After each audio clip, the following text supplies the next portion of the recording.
This is Lourdes Johnson, and this presentation is part of Competency H. It's the artifact number 2 of my MLIS e-portfolio. This is a screencasting assignment from the Info 254 Information Literacy and Learning Theories class. The instructional method adopted for this screencasting lesson is Gagné's 9 events of instruction. I mapped the slides to each event of instruction to assess if the technology helps to address the learning goals. A reflective paper is attached at the end of the Competency H e-portfolio. I explained the pedagogical choices, the advantages and disadvantages of screencasting technologies in delivering instruction. What follows is the actual screencast assignment. So thank you very much for watching. Hello everyone, this is Lourdes, your instruction librarian at SJSU. In our last WordPress tutorial series, part 3, you learned how to create external links. In this WordPress tutorial part 4, you will learn 1. How to bookmark sections of your blog with anchors, with a little bit of light HTML code. And number 2, how to create internal links to navigate your blog post easily. Why do we need bookmarks and links? Bookmarks and links help to organize content to make it easy and readable to navigate. This is what your blog will look like with bookmarks and links. Now for this demonstration, we have a very brief post with 3 short sections. But if you have a long post, you can break it down like a table of contents, and bookmarks and links are going to help and make it look well organized and readable. So we're going to begin with the first step. We're going to create the anchor. That's how we call it in HTML language. So we're going to create a bookmark basically, and we're going to use the A tag. This is my academic blog, and I have already bookmarked the abstract section, as you can tell. You will notice a tiny anchor icon on the abstract part below. So that is how you can tell you have bookmarked a section of your post with HTML code. After we create an anchor, the next step is we will create a link, such as this one that I'm showing. So now you can tell the name of the anchor and the link.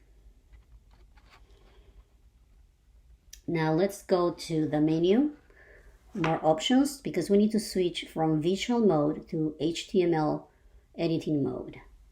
So let's select edit as HTML. So we can write HTML code, and we're going to search for the introduction section. I am highlighting it so you can see it. And we're going to write some light HTML code. We're going to type angle bracket, the letter A, ID, the symbol equal, and we're going to give the anchor a name. In this case, I'm naming my anchor intro. Now we're going to close the tag with a /A, and I already bookmarked the introduction section. Now we're going to switch to visual mode. Click on edit visual. Now you can see the introduction section. There's a tiny anchor there. So you have bookmarked the introduction section. Now we're going to bookmark the conclusion section. So we're switching to HTML mode. We're going to edit as HTML. We're searching for the conclusion part, the HTML code, and we're going to type that HTML language, angle bracket, A, space, ID, equal symbol, name of my anchor, CONCL, to shorten it, end of the bracket, close a tag, So there is the code that you should have. And again, we're switching from HTML to edit mode. Select edit visually. There you have the anchor in the conclusion section. Now that we learned how to create bookmarks, we're going to proceed to step number 2. We're going to learn how to create internal links. We will create links for the introduction and the conclusion sections. So we will highlight the part 2 introduction, and then we're going to look into the editor and click on insert edit link, and on the URL box we're going to type the name of our anchor. In this case, we're going to type pound and the name of our anchor, intro. Hit enter and you're done. Very simple. Now we're going to proceed with the next link, the conclusion.